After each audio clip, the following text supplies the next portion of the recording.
Hello, I'm Dr. Stephen Andrew Missick. I'm running for Texas State Legislature, HD 18. If you've been watching these videos, I want to mention an interview that I gave on Hank's Think Tank. So go take a look at the video. This is my second video on Hank's Think Tank.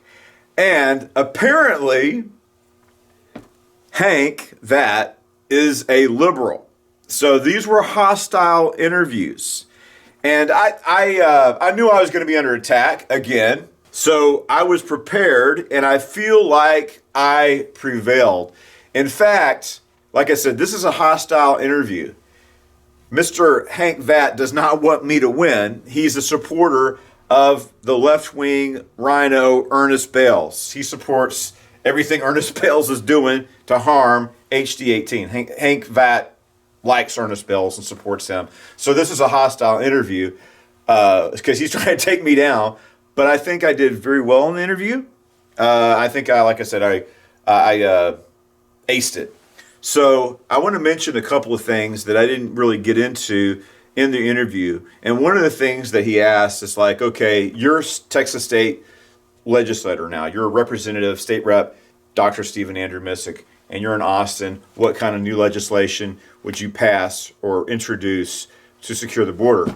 And what I said, and this is true, that the governor needs to formally declare an invasion. He's been moving more in that direction lately. I don't know if he's even yet formally declared an invasion.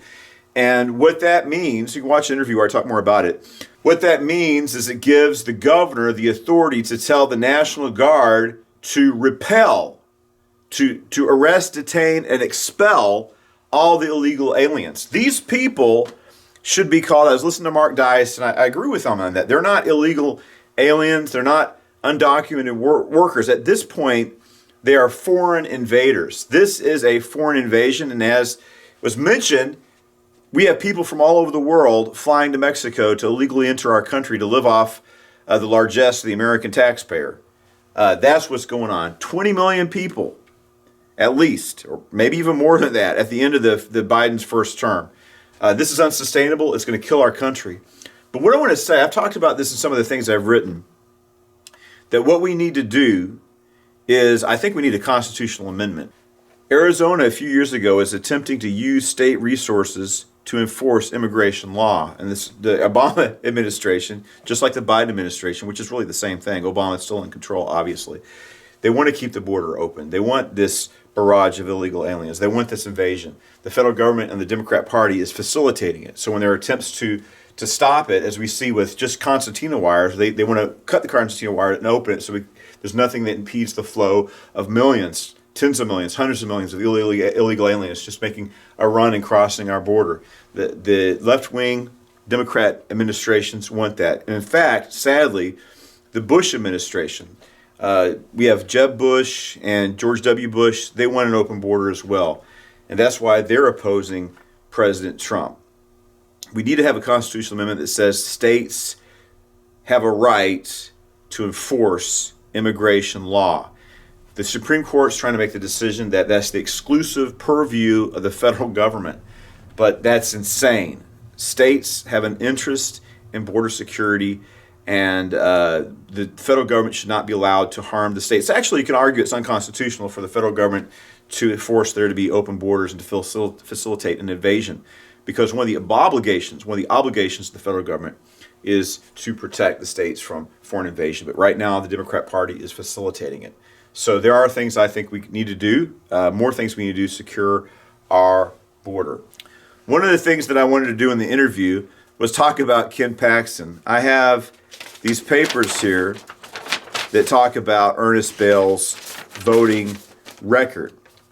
And, of course, Hank didn't want me to talk about this because he's friends with Ernest Bales. And you can see when I try to talk about Ernest Bales' record, I said, look, this is a Republican primary. We need to have a Republican candidate, not a Democrat that runs on the Republican ticket. So I was going to pull this out and talk about what Ernest Bales has been doing. Number one, he voted to impeach Ken Paxton. He's receiving a lot of money from lobbyists. Usually he works with the Democrats against the Republicans, obviously. So these are the things he did. This is the deck of bad cards. Ernest Bales made the deck. I didn't make this. This is from Grassroots America. And they've defined him as a betrayer, betraying the Republican Party, betraying the state of Texas, betraying his voters. So they have him as a snake and a traitor. And they said about him that he voted yes on the impeachment of our Attorney General, Ken Paxton. He joined with the Democrats on November 10th to stop business during a special session. He voted for a taxpayer-funded study of mileage tax. He's trying to increase your taxes. Ernest Bales, the tax and spend liberal. So he's doing environmentalism as well, like carbon taxes on people. And he voted to allow grants to hospitals that transition children, like doing sex changes, socializing children to prepare them for a sex change operation. He was supporting using our funds, our public funds, to do that. So he, if you see this here, like I said, he voted yes to the impeachment of Ken Paxton. He sides with lobby groups 80% of the time. He joined with Democrats over 33% of the time on contested partisan votes, and he usually opposes Republicans more than Democrats if you look at all of his votes. And here we see Rice University Analytics, where he is a liberal, and the only year which he is slightly conservative, you can see he's already in the area where it's transitioning purple, and he's right on the edge, right on the line between liberal and conservative on the conservative side. In his 4 terms, only once could he be considered a conservative, and we can see here he is on the edge. So I didn't get to talk about that in the interview with Hank Vatt. Another thing I wanted to talk about that I didn't, and he cut me off. I think I was doing very well in the interview, and he started feeling nervous about it, realized that I was doing a good job, so he wanted to shut it down as soon as possible. The first interview, which is also a hostile interview, went on for about 50 minutes. This one, just barely 40. Now, what I want to say is actually Hank Vatt. I feel like his actions on his earlier program endangered me. About a year ago, I was going to the pastors' ministerial alliance meetings, and I was meeting with other pastors. And what they were trying to do is go to the schools as pastors to pray with the teachers, to do prayer walks. And I went to various schools and I prayed with the teachers, and I said, we're the local pastors. We have your back. We care about you. We care about our children. We care about our future. We care about the things that you're going through. So I want to be involved and show the teachers my support for them. And I was doing a prayer walk in Cold Spring, and what happened is right now there is like a cult following of Ernest Bales. These people here, it's bizarre. I've never seen anything like it. Like I said, it's like a satanic, weird cult where these people in Cold Spring and Shepherd and Cleveland, he's got a clique here, they will vote for him no matter what. He could slit someone's throat. He could shoot somebody in the head. He could rape a woman. He could just do something heinous. And these people are so devoted to him, they don't care. They will vote for him no matter what. It's bizarre. Like, I've never seen anything like it in my life where he has this bizarre hold over certain people. And like I said, it doesn't matter what he's done. And people can see on video him carrying out a heinous crime. And these people in Shepherd, Cold Spring, and Cleveland, I'm not saying he's done anything that perverse, but I'm saying if he did, these people would still vote for him no matter what. He's like a god or a cult leader to these people. It's strange. But he's not going to have enough of his cult followers to bring him over the finish line this time. Ernest Bales is going to be voted out of office. So I was just in innocence, and because what happened is, I ran for office and I didn't win. I guess for coming in the race late and learning as I was going along, I did okay. And I was looking back, it's like I'm kind of glad I did it, to get involved in the political process like that. It was a good experience. But it's like, I don't know if I could do that, if that's for me. I just want to move on with my life. It's a good experience. Glad I did it, but I don't think I'm going to run for office anymore. That was my thought. So I'm in Cold Spring, and I'm at one of the schools. I'm talking to teachers. I'm praying with them. I'm trying to give them encouraging words. I'm trying to ask, what are your needs here? What are you going through? We care about you. And then all of a sudden, police officers come in.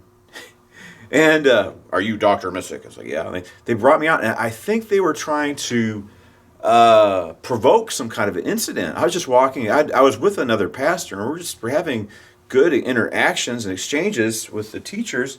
And then all of a sudden, the police come in, and the first thing, they took me outside. They surround me. Like I said, they're trying to provoke some kind of an incident. So I guess so they can assault me or arrest me or something. It was strange. It's like, what in the world's going on? The first thing the officer said to me is, how dare you run against Ernest Bales? Why did you run against Ernest Bales for state rep? And it's like, I'm looking at it, it's like, what? What are you talking? You're dragging me outside because I ran against Ernest Bales, or almost it was probably more like 6 or 7 months ago. I was shocked. And then this guy brings up, it's like, you're a terrorist threat because you were at January 6th. And I was also like, where did you get this from? Now, what happened is Hank Vatt brought that up. I think what happened is the Ernest Bales campaign is saying that I'm a dangerous person or I'm a criminal because of January 6th. Notice this time, Hank did not bring up January 6th. Why? Because people don't give a damn about January 6th anymore, because we got more important problems to deal with. And number two, the whole narrative about January 6th being a so-called insurrection has fallen apart. People saw the videos of people just meandering around and the Capitol Police opening the doors and ushering people in. Most people realize that this whole pack of lies that the media and the Democrat Party has been feeding us is not true. They've seen Roy Epps. They've heard Clay Hagan say that there was at least 200 FBI agents dressed up as Trump supporters. That something was going on. This wasn't an insurrection. This was a Fedsurrection. If you want to know more about January 6th, I recommend Nick Searcy's video called Capital Punishment. There's another video called January 6th True Timeline. I was at January 6th. I did not go inside the Capitol building. I had no idea violence was going on. I was there all day long. That's why I recommend you watch January 6th True Timeline, because it shows people just demonstrating a peaceful protest. And then for no reason, Capitol Police just start shooting into a crowd. They remove the barriers, they let people come in, and they start shooting into the crowd without provocation. And then they let people in, and there were people. That's why I recommend watching January 6th True Timeline. It's available for free viewership online. And it shows certain people, most people didn't do anything wrong, but there are certain people in there who were engaging in hooliganism, and it offends me. I wouldn't have walked into the Capitol, but I think a lot of these people didn't know what's going on. They're being, the crowd's going on, the Capitol Police is opening the doors. Those doors could not have been opened except from the inside. These are huge metal, magnetically sealed doors. They wanted an incident. On January 6th, the Democrat Party needed two things to happen. They needed people to go inside the Capitol. That's why Roy Epps was inciting people to go inside the Capitol. Number two, sadly, somebody had to die. And if you watch January 6th True Timeline, there's like 5 people that died. It's tragic, especially Ashley Babbitt. Shot her through the neck, and she wasn't, I don't know, I can't tell in the video what she was doing, but she didn't deserve to be shot through the neck. If she was acting in an appropriate manner, they should have detained and arrested her and not murdered. She was unarmed. She is a short, slender woman. She's an Air Force veteran. And I think we need to get to the bottom of that. But I think that they wanted someone to die so they could have a narrative of deadly insurrection. So yes, I was at January 6th because I believe that Joe Biden did not win the election, that Trump did, and the election was stolen. I have the right to believe that. I'm not wrong. If I was wrong, I have the right to believe that because this is supposed to be a free country. I have the right to state my views, right or wrong, and I have the right to go to my Capitol and protest and express my views. I did not do anything wrong. And it's disgusting that Hank Vatt and Ernest Bales are trying to impugn me and frighten people of me and trying to get people to think I'm a danger because it's at January 6th. This is slander, it's libel, and once that happened, I realized I have to run against Ernest Bales again. At the very least, I need to hold that corrupt man accountable, at the very least to protect my reputation, which he is assaulting. and his people. So I'm praying, I'm going to prayer walk, and people associated with the Bales campaign call law enforcement on me, even though we're invited by the superintendent of the schools to come there to have, pastoral engagement with the community. I'm not doing anything wrong. I'm walking, I'm praying, I'm just talking to people, being sympathetic, and the Bales campaign calls the police on me for engaging in a prayer walk with other pastors.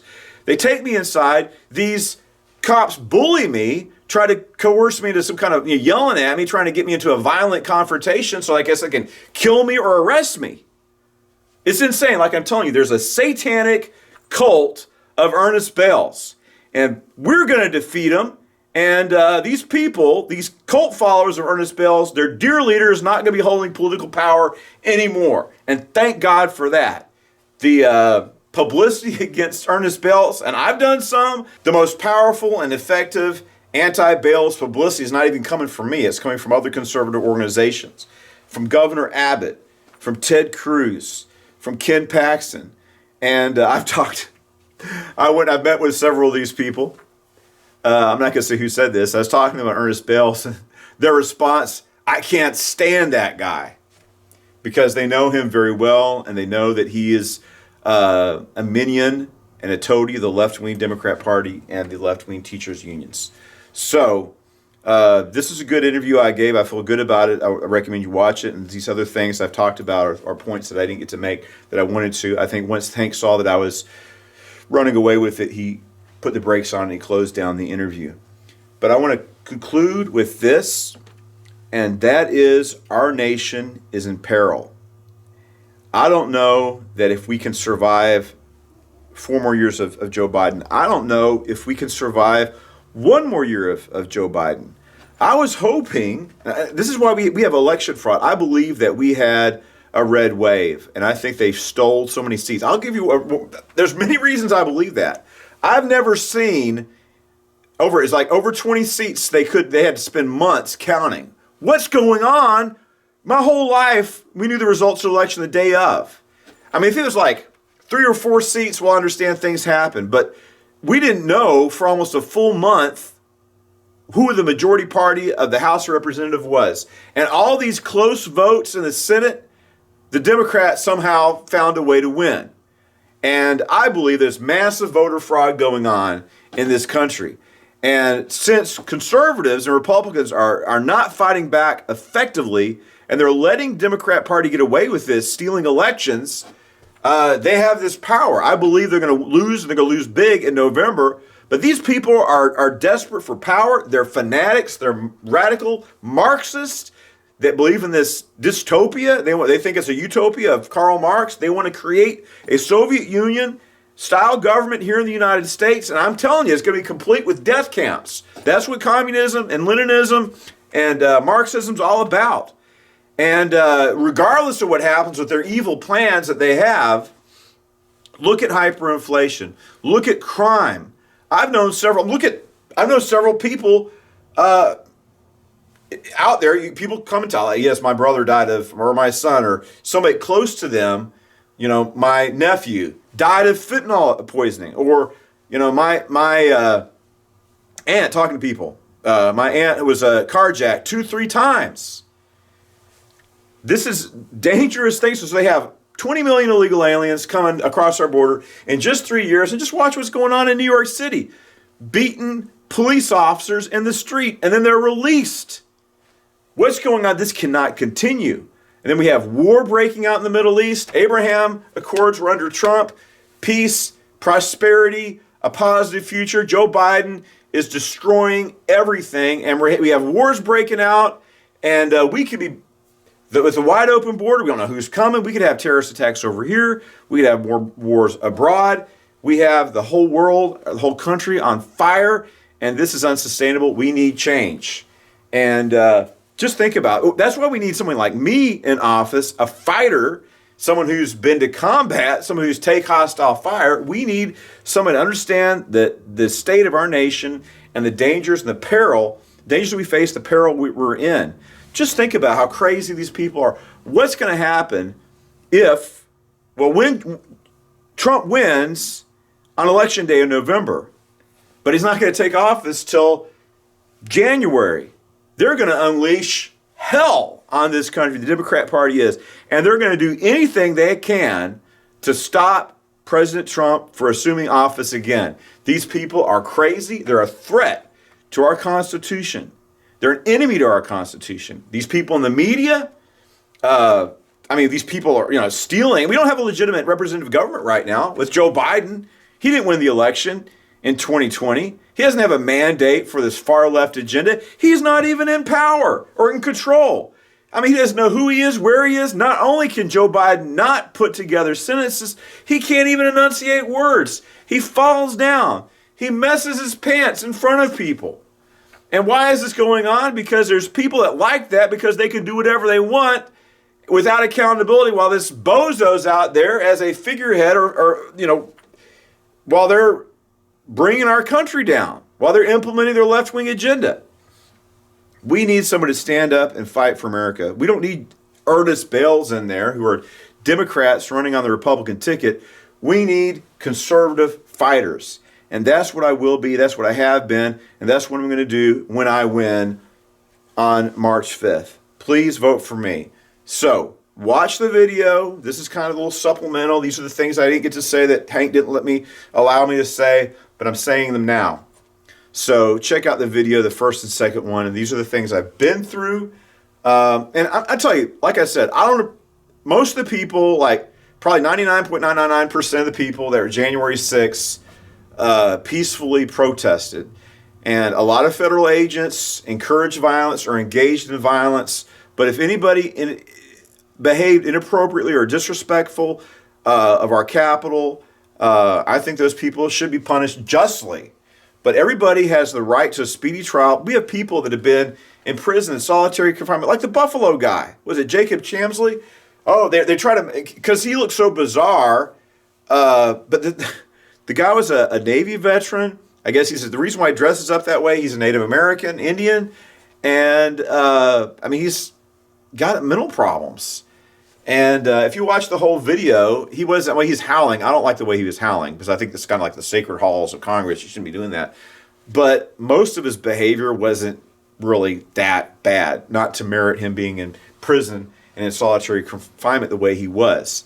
And this is all that January 6th stuff. Look, we need to have a real January 6th investigation. And I will pursue it. I want to know how many federal agents were involved, who were dressed up as Trump supporters and were involved in violent acts or encouraging violence on January 6th. I want to know the names of every one of those agents. I want to know what their marching orders were, what they were doing, and who told them to do it, who planned it. It all needs to be exposed. I believe Christopher Wray, the director of the FBI, needs to be arrested. And we need to prosecute him criminally and make sure that Christopher Wray never sees the light of day again, spends the rest of his life in prison. Those are the real seditious traitors to our country. Christopher Wray and any FBI agent or any federal agent who is like Roy Epps, who is involved in that hooliganism and inappropriate behavior in January 6th. Could you imagine? Clay Higgins says he's seen the video of all the FBI agents in their suits and ties and business suits going into the restroom inside the Capitol and putting on their Trump supporter, disguises and going out and then engaging in hooliganism and violence, trying to impugn us and then pursue us politically. Why did they do that? They had to stop the contesting electors and ram through ratification, but then they need to criminalize speech so we can't discuss election fraud, to censor us because we're a danger. Look at these. Oh, they're questioning the elections. We have to silence that. That could be, inciting violence, blah, blah, blah. I went over there because it's like, hey, look, this whole system has to, if our vote doesn't count, why have the pretense of it? Because they're not a legitimate government, right? They have to have the facade or the appearance of legitimacy. They're not legitimate. And they're threatened by us. They don't want this to be a real constitutional republic or representative government. They want to wield power and not answer the American people, but have their own extremist views and coerced upon us, forced upon us. So I believe that President Trump is going to win the election, and we're going to change course, and America will be saved. But all of us need to stand up, and we need to get involved. That means being organized and voting. So please vote on March 5th. Vote the Rhino Ernest Bales out of office, and vote for a true conservative warrior, and that is Dr. Missick. So I hope to see you in the campaign trail, and I hope to see you at the polls. Thank you, and God bless you.